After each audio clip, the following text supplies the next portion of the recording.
গতকালকে হচ্ছে আমরা যখন আমাদের জায়গা থেকে জানতে পারি যে সাতপন্থীদের স্টুডেন্ট যে গ্রুপগুলো রয়েছে তারা সচেতন ছাত্র সমাজ বা এরকম একটি নাম দিয়ে আসলে আমাদের প্রধান উপদেষ্টার যে বাসভবন অর্থাৎ যমুনা এটি ঘেরাও করার কিংবা এর সামনে অবস্থান কর্মসূচি নেওয়ার একটি পরিকল্পনা করে, তখন আমরা আমাদের জায়গা থেকে তাদের মধ্যকার যে সমস্যাগুলো এই সমস্যাগুলো সমাধানের জন্য দুই গ্রুপে তাবলিগের অর্থাৎ সাতপন্থী গ্রুপ এবং জোবাইরপন্থী যে গ্রুপ এইগুলোর মধ্যে তাদের মধ্যে যে বিভিন্ন রকমের সমস্যা চলছে এগুলোর জন্য একটি যৌক্তিক উপায় সমাধান হয়। এটির জন্য আমরা প্রথমে গতকালকে রাত 12টার দিকে আমাদের জায়গা থেকে বিশ্ব অর্থাৎ আমাদের টঙ্গী যে পশ্চিম সাইডে যে মসজিদটি রয়েছে ওই মসজিদের ওইখানে যাই, যেখানে সাতপন্থীরা এখন অবস্থান করছে।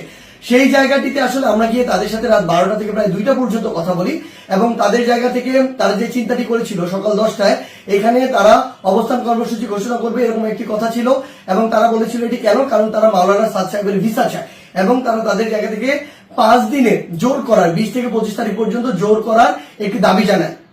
আমরা আমাদের জায়গা থেকে সেখান থেকে যে সিদ্ধান্তটি নিয়ে আসি সেটা হচ্ছে একটি সিদ্ধান্ত যে আমরা আমাদের জায়গা থেকে বলি যে প্রধানমন্ত্রী আমাদের যে হচ্ছে প্রধান উপদেষ্টা যে বাসভবন তিনি আসলে এই অভ্যুত্থানের স্পিরিটকে সামনে রেখে গণভবনে না থেকে যমুনায় থাকেন, এটি তুলনামূলক অরক্ষিত হওয়ার কারণে আমাদের যখন ইচ্ছা বসবো আর এটি আমাদের দেশে একটা অস্থিতিশীলতা চিত্র তুলে ধরবে, এটি কখনো হতে পারে না, এটি যৌক্তিক না, আমরা এটিকে সমর্থন করি না। সেই জায়গা থেকে আমরা তাদেরকে এটি অনুরোধ করি যে তারা যেন এখানে অবস্থান কর্মসূচি কিংবা ঘেরাও কর্মসূচি না করে, তারা এই অবস্থান থেকে সরে আসে। তারা তাদের জায়গা থেকে স্পষ্টভাবে দুইটি দাবি জানায়। 1 নম্বর যে দাবিটি সেটি হচ্ছে যে তারা মাওলানা সাদ সাহেবের ভিসা নিশ্চিত চায়, দ্বিতীয়ত তারা 20 তারিখ থেকে 25 তারিখ 5 দিনের জোর করতে চায়। আমরা তাদের কাছে বলি যে 5 দিন করে যাবেন কিনা এই কমিটমেন্টটুকু যদি আপনাদের থাকে যে 25 তারিখ আপনাদের যখনই শেষ হয়ে যাবে তখন আপনারা চলে যাবেন, তাহলে আমরা আমাদের জায়গা থেকে এই দুইটি দাবি নিয়ে আরেকটি যে গ্রুপ রয়েছে যারা এখন কাকরাইল মসজিদে অবস্থান করছে জোবাইরপন্থী গ্রুপ এবং সেখানে হেফাজতের নেতৃবৃন্দ রয়েছেন তাদের সাথে আমরা গিয়ে কথা বলবো। তারা যখন এই কথাটি দেয় যে তারা এই কমিটমেন্টটি করছে 25 তারিখে তারা ছেড়ে দিবে, আমরা সেখান থেকে রাত 2টার দিকে কাকরাইল মসজিদে আসি। সেখানে আমাদের জোবাইরপন্থীদের যারা মাওলানা রয়েছেন, যারা সিনিয়র নেতৃবৃন্দ রয়েছেন তারা ছিলেন, হেফাজতের যারা সিনিয়র নেতৃবৃন্দ মাওলানা মাদুনুল হক সাহেব, মাওলানা মাহফুজুল হক সাহেব তারা ছিলেন, সকলে ছিলেন।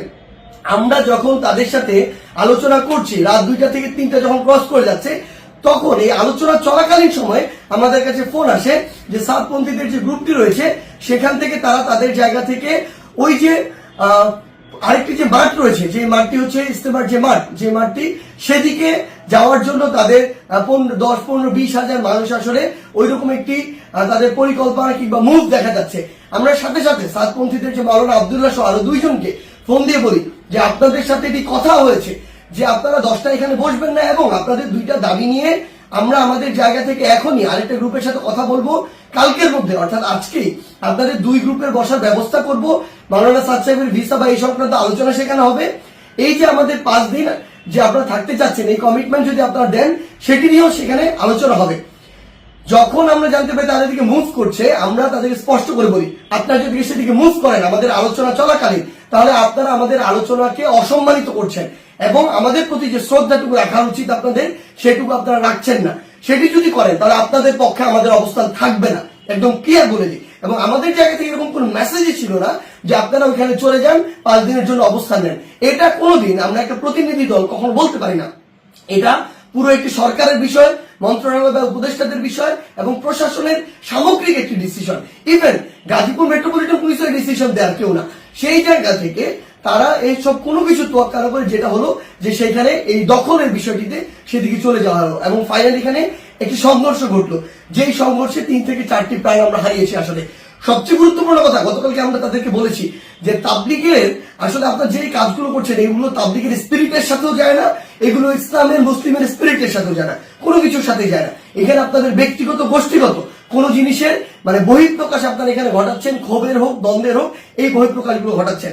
এবং সবচেয়ে গুরুত্বপূর্ণ বিষয় হচ্ছে যে এই জিনিসটি হয়েছে এখানে এটা সম্পূর্ণ অনাকাঙ্ক্ষিত এবং আমাদের মতের বাইরে গিয়ে এই বিষয়টি আসলে গতকালকে সেখানে হয়েছে এবং আমাদের আলোচনাকে শ্রদ্ধা বা সম্মানটুকু জানানো হয়নি এবং আরেক পক্ষের সাথে আলোচনা চলাকালীন সেখানে এরকম আক্রমণ এবং রক্তাক্ত ঘটনা ঘটেছে। সেই জায়গা থেকে আমরা শুধু আমাদের জায়গা থেকে একটি জিনিসই বলি, আজকে এখন 7 গ্রুপ সেখানে অবস্থান নিয়েছেন। আমি জোবাইরপন্থীদের যারা রয়েছেন আপনাদেরকে একটি বিষয় শুধু অনুরোধ করব, যেটি গতকালকে রাতে তারা ঘটিয়ে ফেলেছেন বা বিভিন্নভাবে ঘটে গিয়েছে সেই একই জিনিসের জন্য বড়ভাবে আর পুনরাবৃত্তি না হয়। কাউকে না কাউকে আসলে এই পরিচয়টুকু দিতে হবে যে আপনি যে তাবলীগ দ্বীনের প্রচার ইসলামকে ধারণ করেন, এবং এটার জন্য আমাদের এই রক্তারক্তিটি এড়াতে হবে। আমরা যেন এই মনে না করি যে এখানে জীবন দিয়ে দিব আর শহীদ হয়ে আমি জান্নাতে চলে যাব। আমরা আমাদের ক্ষুদ্র জ্ঞান থেকে মনে করি এটা শহীদ হয়ে জান্নাতে যাওয়ার কোনো জায়গা হতে পারে না, এটা কোনো উপায় হতে পারে না, বরং এটা তাবলীগের মধ্যে, ইসলামের মধ্যে, মুসলিমের মধ্যে, দেশের মধ্যে একটি বিশৃঙ্খলা সৃষ্টি করা হচ্ছে। আমরা প্রশাসনকে উদাত্ত আহ্বান জানাই আমাদের জায়গা থেকে, গতকালকে যারা এটার সাথে সংশ্লিষ্ট ছিল, জড়িত ছিল, তাদের দৃষ্টান্তমূলক শাস্তি দিতে হবে। তারা যদি ইভেন কোন একটি গ্রুপের সর্বোচ্চ নেতা হয়, তার বিরুদ্ধেও যথাযথ ব্যবস্থা নিতে হবে, আইনের আওতায় নিয়ে আসতে হবে। আদারওয়াইজ এই জিনিসটিকে যেভাবে চিত্রায়িত করা হচ্ছে সেটি কোনোদিন তাবলীগ হোক, মুসলিম হোক, ইসলাম হোক, কোনো কিছুর স্পিরিটের সাথে যায় না এবং এটি হতে পারে না।